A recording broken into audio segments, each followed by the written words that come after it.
In this video, we will learn about forward lists in C++.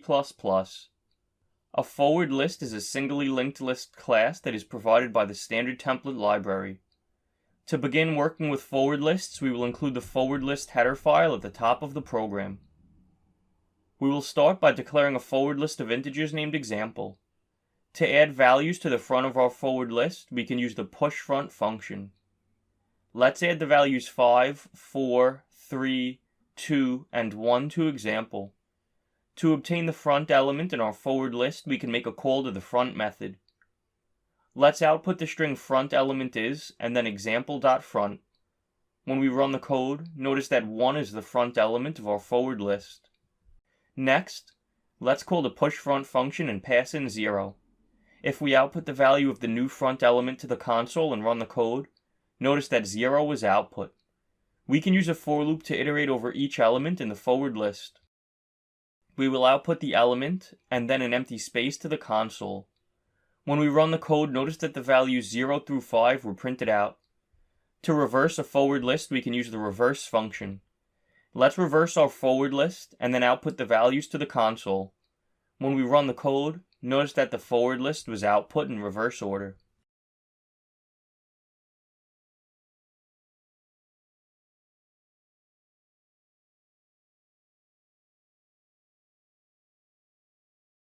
In this video, we will learn about lists in C++. Lists, like vectors, are available in the standard template library. If you are familiar with how a linked list works, a list in C++ is essentially a doubly linked list. Unlike vectors, a list does not store its elements in contiguous blocks of memory. Therefore, it is slow to traverse a list, but insertion and deletion are fast. The first step to working with lists in C++ is to include the list header file at the top of the program. Let's create a list of integers named integers. To add an element to the front of a list, we can use the pushFront function. For example, let's call the pushFront function on our integers list to add 1 to the front of it. To add an element to the back of a list, we can utilize the pushBack function. Let's call pushBack on our integers list and pass in a value of 2. To add 2 to the end of our list. The front function lets us retrieve the front element in a list. For example, let's output front element is and then the value of integers.front. When we run the code, notice that 1 was output. This makes sense since 1 is the first element in our list. In a similar fashion, the back function allows us to obtain the value of the last element in the list. For example, let's output the string back element is and then the result of a call to integers.back to the console. When we run the code, notice that 2 is output to the console, which makes sense since 2 is the element at the back of our integers list. Let's add a few more elements to the back of our list. We will call the pushBack function to add 3 and 4 to our list respectively. Then we will output integers.back to the console. When we run the code, notice that 4 was output, since 4 is now the last element in our integers list. The popBack function will remove the last element of the list. After we add 4 to the list and before printing the back value to the console, let's type integers.popback. Now, when we run the code, notice that 3 is the last element in the list. This is because 4 was removed when we called the popBack function on our integers list. For the next example, let's assign our integers list the values 10, 0, 7, 3, and 4. We can sort a list using the sort function. Let's type integers.sort. Then we will create a list iterator named it. To see the order of the elements in the list, let's use a for loop that starts at it equals integers.begin, runs while it does not equal integers.end, and increments it by 1 each time. Inside of this for loop, we will output a new line, and then the value that the iterator is pointing to the console. When we run the code, notice that the values in the list are sorted in ascending order, thanks to the call to the sort function we made. To reverse a list, we can call the reverse function. For example, after we make a call to the sort function, let's add a call to the reverse function. When we run the code, notice that the elements were output in descending order, since we reversed the list with a call to the reverse function. For the next example, let's assign our iterator to integers.begin so that it is pointing to the first element in our integers list. To insert a value into the list, we can use the insert function. For example, let's make a call to the insert function and pass in iterator it as the first argument and 1 as the second argument. When we run the code, notice that 1 is the first element in the list since we inserted it into the list. The assign function allows us to replace the current elements in the list with the new elements that we specify. For example, after we create the integers list, let's make a call to integers.assign. The first argument we pass in is the count, and the second argument is the value. For example, passing in 5 as the first argument and 3 as the second argument means that we are replacing the contents of our list with 5 3s.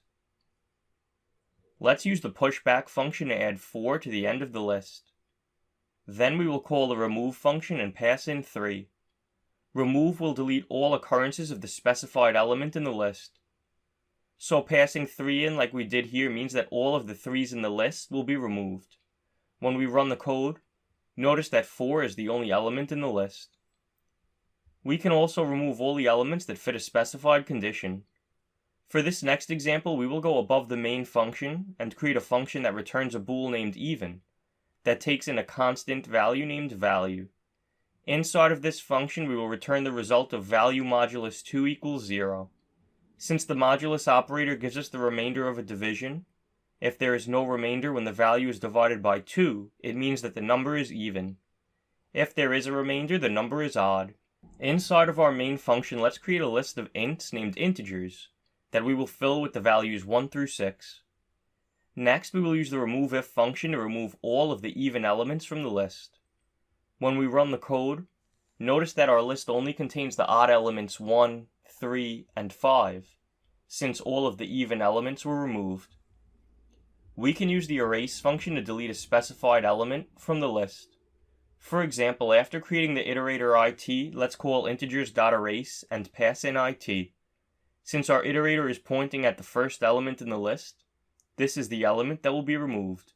Notice when we run the code that the elements 3 and 5 were output to the console, but 1 was not, since the erase function removed it from the list. To remove all elements from a list, we can use the clear function. For example, let's call the clear function on our integers list. Then we will output isEmpty and the result of a call to integers.empty. The empty function will return 1 if the list is empty, and 0 if it isn't. When we run the code, notice that the list is empty, thanks to the clear function we called above.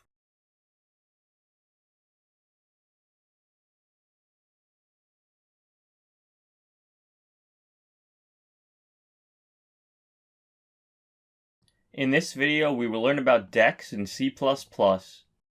Like the other containers we learned about, they are a part of C++'s STL, Standard Template Library. For those of you familiar with the regular queue data structure in programming, a queue functions as a line at a store, first in, first out. The first person that gets on line is the first person helped by the cashier. New people that get on the line go to the back of the line, so insertion is done at the end of a queue. A Deque is a double-ended queue. With Deques, both insertion and deletion of elements can be done at either end, the front or the back. To begin working with Deques in C++, we need to include the Deque header file at the top of the program. Let's start out by creating a Deque of integers named example. We can add an element to the back of the Deque using the pushback function.